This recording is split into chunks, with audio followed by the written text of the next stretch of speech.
बहन मायावती को लेकर इस पत्रकार ने दिया बड़ा बयान, भाजपा और कांग्रेस की खोल डाली पोल। जी हाँ दोस्तों, आपने बिल्कुल सही सुना। मैं हूं पराग महेंद्र, आप देख रहे हैं नेशनल चौपाल। बता दें, लोकसभा 2024 के चुनाव के मद्देनजर रखते हुए एक नया मुद्दा सुर्खियां पकड़ चुका है, जहां पर यह कोशिश थी, लग रहा था कि अब ये इंडिया गठबंधन जो है और एनडीए गठबंधन है, इस देश के अंदर में लोकसभा 2024 के चुनाव के मद्देनजर रखते हुए देश की जो तमाम समस्याएं हैं, उन समस्याओं पर जिक्र करता हुआ, चर्चा करता हुआ, बहस करता हुआ नजर आएगा और इनके तमाम घोषणा पत्रों के अंदर में वो चीजें मौजूदा मिलेगी। लेकिन जब मुद्दा जब सुर्खियों में निकल कर आया, जब देखने को मिला कि ये दोनों पार्टियां इस मुद्दे को लेकर लगातार एक दूसरे से लड़ाई करते हुए नजर आ रही है, आखिर इस देश का नाम क्या होगा। जी हाँ दोस्तों, आपने बिल्कुल सही सुना। बता दें कि इस देश का नाम आखिर भारत होगा या फिर इंडिया होगा। इसी मुद्दे को लेकर अब एक नई जंग छिड़ चुकी है, जहां पर बीजेपी और कांग्रेस, ये दोनों पार्टियां तमाम तरीके से लगातार बयानबाजी देते हुए नजर आ रहे हैं। इसको लेकर बता दें कि बहुजन समाज पार्टी के राष्ट्रीय अध्यक्ष बहन मायावती के माध्यम से एक बड़ी प्रतिक्रिया आज के प्रेस कॉन्फ्रेंस के अंदर में उन्होंने दी है। तमाम अपनी राय, अपना नजरिया उन्होंने रखा है और इस मसले पर लगातार लोगों ने भी अपनी अपनी प्रतिक्रिया दी है। और बता दें कि इस पूरे मसले पर अपनी बड़ी प्रतिक्रिया देने का काम अनुपम मिश्रा इनके माध्यम से किया गया है, जो कि वरिष्ठ पत्रकार है और लगातार तमाम देश के अंदर में चलने वाली राजनीति के ऊपर में अपने एक सटीक विश्लेषण उनका एक रहता है और उसी विश्लेषण के आधार पर इस मुद्दे पर भी उन्होंने तमाम अपनी बड़ी प्रतिक्रिया दी है। उस प्रतिक्रिया से हम आपको साझा करेंगे इस मुद्दे पर उन्होंने आखिर क्या कहा। मोदी सरकार पहले ही सुप्रीम कोर्ट में हलफनामा दे चुकी है कि अनुच्छेद 1 से छेड़छाड़ की कोई आवश्यकता नहीं है और इंडिया, जो कि भारत है, यथावत रहेगा। दिलचस्प बात यह है कि सरकार ने यह हलफनामा जिस मुकदमे में दिया है वो एक जनहित याचिका थी, जिसमें देश का नाम बदलकर भारत करने की मांग की गई थी। सरकार के जवाब के बाद याचिका की खारिज हो गई। तो यहाँ पर अनुपम मिश्रा ने उस बात को जिक्र किया है जो कि 2015 की बात है। बता दी 2015 के अंदर में इस प्रकार की एक जन याचिका आई थी, जहां पर इंडिया जो नाम भारत का है या फिर भारत जो है, ये इसमें से दोनों जो शब्दों के अंदर में खास तौर पर भारत होना चाहिए, ये याचिका आई थी। लेकिन प्रधानमंत्री मोदी के माध्यम से जो सरकार चल रही थी 2015 के अंदर में, उस 2015 के दौर के अंदर में सरकार तरफ से बयान आया कि भारत की जो पहली कलम है, जो भारतीय संविधान के अंदर में मौजूद है, जो इंडिया दैट इज भारत है, मतलब कि इंडिया ही भारत और भारत ही इंडिया है, ये जस के तस बरकरार रहेगी, इसके अंदर में कोई भी तब्दीली नहीं होगी। उसके बाद में अब ऐसा क्या हो गया, जब लोकसभा 2024 का चुनाव है, अब क्या बीजेपी के पास में कोई मुद्दा नहीं है, जब इस प्रकार के मुद्दे को लेकर अब अनर्गल तमाम तरीके से बातें देखने को मिल रही है। आगे चलकर अनुपम मिश्रा इनका क्या कहना है, ये देखते हैं। रही बात राष्ट्रपति के न्योते पर भारत लिखा होने की, तो वो तो आप के पासपोर्ट पर भी सबसे ऊपर लिखा होता है। मैं दोहरा रहा हूं कि भाजपा हर कुछ दिन में कांग्रेस को एक झुंझुना थमा देती है और तमाम कांग्रेसी नेता उस झुमझुम कर बजाने लगते हैं।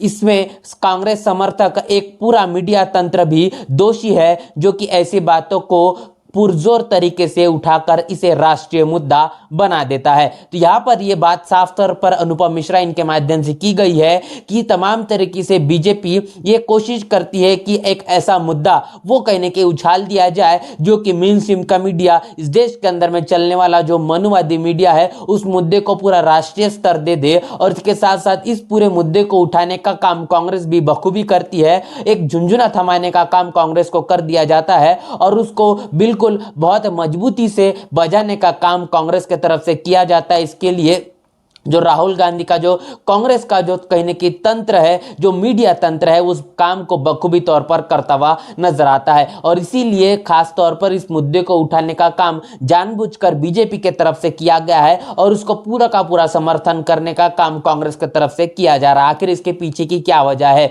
जानबूझकर इस कांग्रेस के अगुवाई में चलने वाला जो गठबंधन है, इसका नाम इंडिया रखा गया है और इस पूरा नाम का उपयोग अब भारत को लेकर अब बीजेपी करते हुए नजर आ रही है और इसी मसले को लगातार अभी सुर्खियां बनी हुई है। इसी के साथ साथ आगे चलकर अनुपम मिश्रा का यह कहना है कि और मायावती ने सही कहा है कि इस पूरी प्रक्रिया से 2024 के चुनाव को भाजपा और कांग्रेस के बीच सीमित करने का प्रयास किया जा रहा है। मैंने पहले ही कहा है कि मोदी 2024 लोकसभा चुनाव में अपने सामने राहुल को देखना चाहते हैं और इसके चलते भाजपा राहुल को हीरो बनाने में कोई कसर नहीं छोड़ रही है। तो यहाँ पर अनुपम मिश्रा जी के माध्यम से जो बड़ी बात की गई है, साफ तौर पर हमने ये देखा कि किस तरीके से इस इंडिया गठबंधन के अंदर में एक ऐसा एक चेहरा नजर नहीं आता जो कि प्रधानमंत्री मोदी के इस तुलनात्मक रूप से उनको कड़ी टक्कर देने के लिए खड़ा किया जा सके।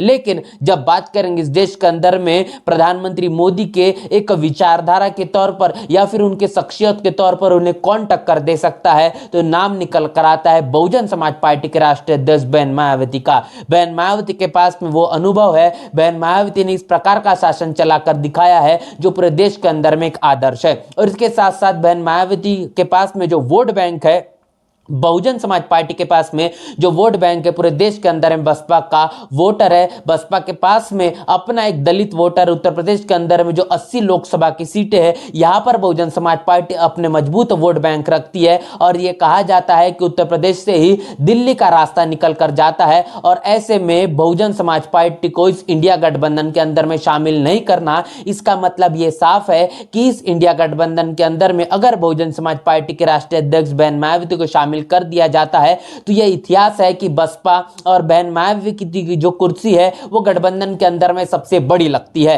क्योंकि बहुजन समाज पार्टी की यह रणनीति रही है कि जो भी गठबंधन होता है बसपा अपने रणनीति के आधार पर करती है। बसपा किसी भी तरीके से समझौते के आधार पर गठबंधन नहीं करती, अपने शर्तों पर गठबंधन करने का इतिहास बहुजन समाज पार्टी का रहा है। और यह बखूबी इंडिया गठबंधन जानता है, जिसकी अगुवाई कांग्रेस के माध्यम से की जा रही है। अगर बहन मायावती को इस इंडिया गठबंधन के अंदर में शामिल कर दिया जाए तो उसकी अगुवाई बहन मायावती के माध्यम से ही की जाएगी, जो कि इस देश के अंदर में मनुवादी जातिवादी विचारधारा रखने वाली कांग्रेस बिल्कुल भी नहीं चाहती। और इसीलिए बीजेपी ये जानबूझकर राहुल गांधी को नेता बनाना चाहती है, राष्ट्रीय स्तर पर उनकी छवि बनाना चाहती है, जिसके कारण जो आने वाला लोकसभा 2024 का जो चुनाव हो वो कहीं ना कहीं प्रधानमंत्री मोदी वर्सेस राहुल गांधी का हो। जबकि ये चुनाव जिस तरीके से देखा जा रहा था जो प्रधानमंत्री मोदी वर्सेस बहन मायावती, लेकिन ऐसा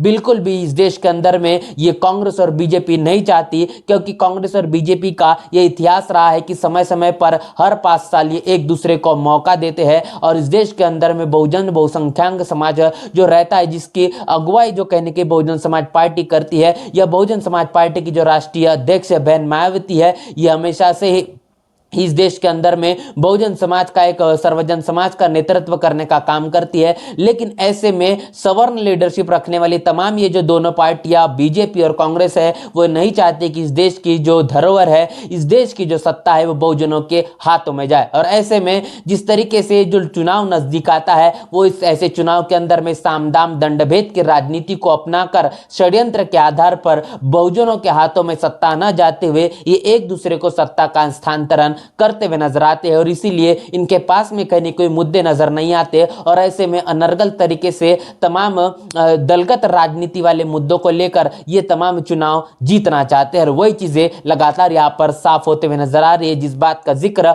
अनुपम मिश्रा इनके माध्यम से किया गया है। इस पूरे मसले पर जिस प्रकार तमाम तस्वीरें बहन मायावती ने आज अपने प्रेस कॉन्फ्रेंस के जरिए भी साफ कर दी है, और इसके साथ साथ अनुपम मिश्रा के इस बयान को लेकर भी आप समझ पाएंगे किस तरीके से देश के अंदर राजनीति चल रही है। क्या इस देश का जो बहुजन समाज है कांग्रेस और बीजेपी की इस दलगत राजनीति को समझ पाएगा, और आने वाले भविष्य के अंदर में क्या इस देश के अंदर बहुजन राजनीति को मजबूत करेगा, तो ये आने वाला वक्त ही बताएगा। पूरे मसले को लेकर क्या आपकी राय प्रतिक्रिया लिखकर कमेंट बॉक्स में जरूर बताएं। बने रहे नेशनल चौपाल के साथ, मिलते हैं नए वीडियो में, तब तक के लिए जय भीम जय भारत। बहुजन विचारधारा को घर घर तक पहुंचाने के लिए हमारे YouTube चैनल को सब्सक्राइब करें, लाइक करें, कमेंट करें, शेयर करें और बेल आइकन की घंटी दबाना ना भूलें।